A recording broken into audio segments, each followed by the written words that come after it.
Hi, my name is Shawn Shaftner and I'm a teaching artist, and this is Literacy Through Art with Arts for All. In this video series, we are learning to write our own stories using a classic fairy tale as our inspiration. This is video 2 of 5, Meeting Ye Shen, a Cinderella story from China. Video 2! Artists express their feelings. It's good to be with you today. At Arts for All, we are all artists. Artists create things to express their feelings and ideas. Artist, how are you feeling today? It's helpful to check in with our heart and notice how we're feeling. Let's listen to the feelings in our heart and take a breath together.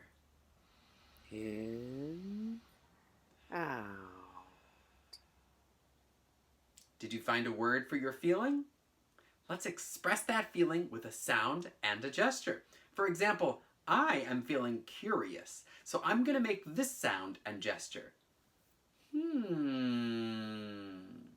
What sound and gesture might express your feeling, artist?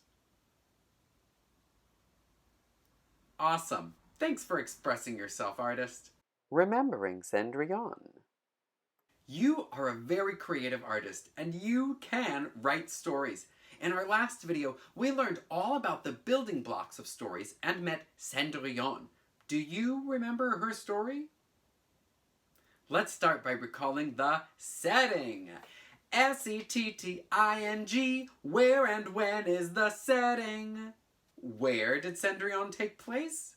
In France, in Cendrillon's father and stepmother's house, and at a royal ball. When did it take place? We don't exactly know, but we might say it was when her father and stepmother remarried. Now, who were the characters? Who's that? C-H-A-R-A-C-T-E-R. Characters. We met Cendrillon, her stepmother, stepsisters, a fairy godmother, the prince, and all the people at the royal ball. Now, what about the plot or conflict? In other words, what happens? P-L-O-T, plot, plot, plot, plot. Cendrillon wanted to go to the ball, but her stepmother and sisters told her she couldn't, so she got help from her fairy godmother. But then she had to leave the ball when the clock struck midnight and she lost her shoe. The prince used that shoe to try and find her, and eventually he did. And they lived happily ever after. Let's hear a story. These basic building blocks of setting, character, and plot make up our whole story. What do you think might happen if we change one of the elements? For example, the setting. Like, what if we put Cendrillon's story in a different place? Or in a different time? Like in China, over 1,000 years ago. We don't have to wonder, because that is the story of Ye Shen. Her story had been told in China over 1,000 years ago and is much, much older than Cendrillon. In fact, Ye Shen is one of the very oldest Cinderella stories. Let's hear it now. I'll tell you a shortened version of this tale based on Ye Shen, a Cinderella story from China, retold by Eiling Louis and illustrated by Ed Young. Curtain up! In the dim past, there lived a cave chief of southern China by the name of Wu. As was the custom in those days, Chief Wu had taken 2 wives. Each wife in turn had presented Wu with a baby daughter. But one of the wives sickened and died, and not too many days after that, Chief Wu took to his bed and died too. Ye Shen, the little orphan, grew to girlhood in her stepmother's home. She was a bright child and lovely too. Her stepmother was jealous of all this beauty and goodness, for her own daughter was not pretty at all. So in her displeasure she gave poor Ye Shen the heaviest and most unpleasant chores. The only friend that Ye Shen had to her name was a fish she had caught and raised. It was a beautiful fish with golden eyes, and every day it would come out of the water and rest its head on the bank of the pond, waiting for Ye Shen to feed it. Stepmother gave Ye Shen little enough food for herself, but the orphan child always found something to share with her fish, which grew to enormous size. Somehow the stepmother heard of this. She was terribly angry to discover that Ye Shen had kept a secret from her. She walked home and called out, "Ye Shen, go and collect some firewood, but wait, the neighbors might see you. Leave your filthy coat here." The minute the girl was out of sight, her stepmother slipped on the coat herself and went down again to the pond. The big fish saw Yeshen's familiar jacket and heaved itself onto the bank, expecting to be fed. But the stepmother, having hidden a dagger in her sleeve, stabbed the fish, wrapped it in her garments, and took it home to cook for dinner. When Yeshen came to the pond that evening, she found her pet had disappeared. "Ah, poor child," a voice said. Yeshen sat up to find a very old man looking down at her. "Kind uncle, who may you be?" Yeshen asked. "That is not important, my child. All you must know is that I have been sent to tell you of the wondrous powers of your fish." "My fish? But, sir—" The girl's eyes filled with tears, and she could not go on. The old man sighed and said, "Yes, my child, your fish is no longer alive, and I must tell you that your stepmother is once more the cause of your sorrow. Let us not dwell on things that are past," he said.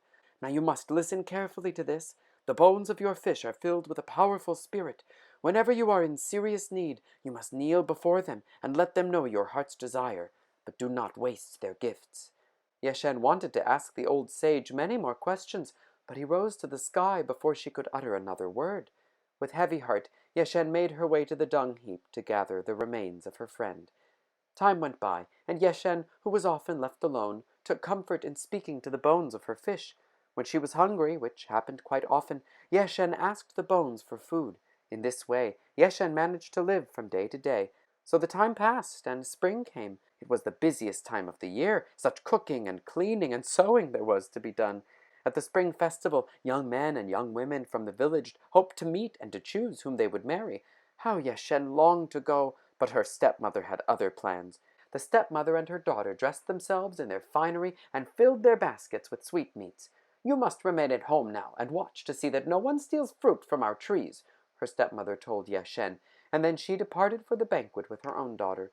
As soon as she was alone, Yeshen went to speak to the bones of her fish. "Oh, dear friend," she said, kneeling before the precious bones, "I long to go to the festival. Is there somewhere I could borrow clothes fit to wear to the feast?" At once she found herself dressed in a gown of azure blue, with a cloak of kingfisher feathers draped around her shoulders. On her tiny feet were the most beautiful slippers she had ever seen. They were woven of golden threads in a pattern like the scales of a fish, and the glistening soles were made of solid gold. "Be sure you do not lose your golden shoes," said the spirit of the bones. Yeshen promised to be careful as she slipped off to join the merrymaking. That day, Yeshen turned many a head as she appeared at the feast. All around her, people whispered, "Look at that beautiful girl. Who can she be?" But above this, stepsister was heard to say, "Mother, does she not resemble our Yeshen?" Upon hearing this, Yeshen jumped up and ran off. She raced down the mountainside, and in doing so, she lost one of her golden slippers. No sooner had the shoe fallen off her foot than all her fine clothes turned back to rags. Only one thing remained, a tiny golden shoe. Yeshen hurried to the bones of her fish and returned the slipper, but now the bones were silent. She hid the little shoe in her bedstraw and went outside to cry. Leaning against a fruit tree, she sobbed and sobbed until she fell asleep. Meantime, a villager had found the shoe. Recognizing its worth, he sold it to a merchant, who presented it in turn to the king of the island kingdom of Tohan. The king was more than happy to accept the slipper as a gift. He was entranced by the tiny thing. The more he marveled at its beauty, the more determined he became to find the woman to whom the shoe belonged. A search was begun among the ladies of his own kingdom, but all who tried on the sandal found it impossibly small. Undaunted, the king ordered the search widened to include the cave women from the countryside. He ordered the sandal placed in a pavilion by the side of the road near where it had been found. Then, from a nearby hiding place, the king and his men settled down to watch and wait for a woman with tiny feet to come and claim her slipper. All that day the pavilion was crowded with cave women who had come to test foot in the shoe. Yeshen's stepmother and stepsister were among them, but not Yeshen. They had told her to stay home. By day's end, although many women had eagerly tried to put on the slipper, it still had not been worn. It wasn't until the blackest part of night, while the moon hid behind a cloud, that Yeshen dared to show her face at the pavilion. Only when she was sure that this was the missing mate to her own golden slipper did she dare to pick it up. At last she could return both little shoes to the fishbones. Surely then her beloved spirit would speak to her again. Now the king's first thought on seeing Yeshen take the precious slipper was to throw the girl into prison as a thief. but when she turned to leave, he caught a glimpse of her face. It was then that he took a closer look and noticed that she walked upon the tiniest feet he had ever seen. With a wave of his hand, the king signaled that this tattered creature was to be allowed to depart with the golden slipper. Quietly, the king's men slipped off and followed her home. All this time, Yeshen was unaware of the excitement she had caused. She had made her way home and was about to hide both sandals in her bedding when there was a pounding at the door.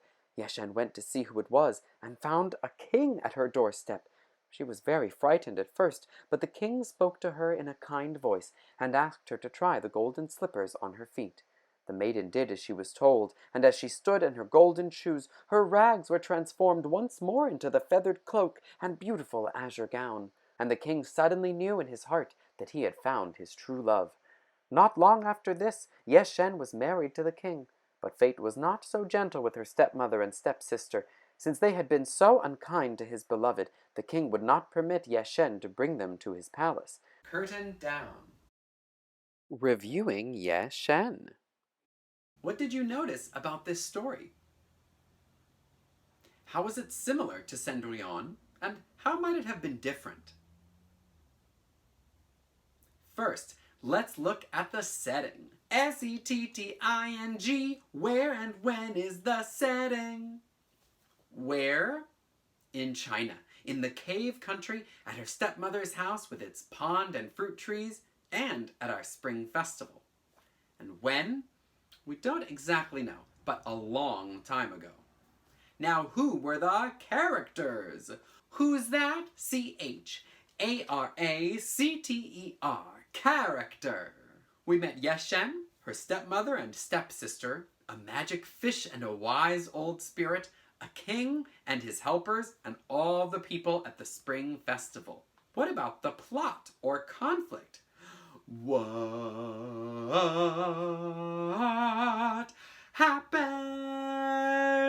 P-L-O-T. Plot, plot, plot, plot. Yeshen wants to go to the spring festival, but her stepmother and stepsister say she can't. She gets help from her magical fish bones, which give her a beautiful dress and gold sandals to wear. When Yeshen's stepsister spies her at the spring festival, she runs home, losing one of the gold sandals. A king gets the sandal and tries to find the owner, and eventually he finds Yeshen, and she becomes the queen. I thought this story was really cool. When we changed the setting to China, some other things changed too. Based on the way the story changed, I think I learned a little bit about China, at least back then. For example, while French Cendrillon danced at a ball, Chinese Yeshen celebrated a spring festival. Cendrillon had a magic godmother, while Yeshen had a magical fish.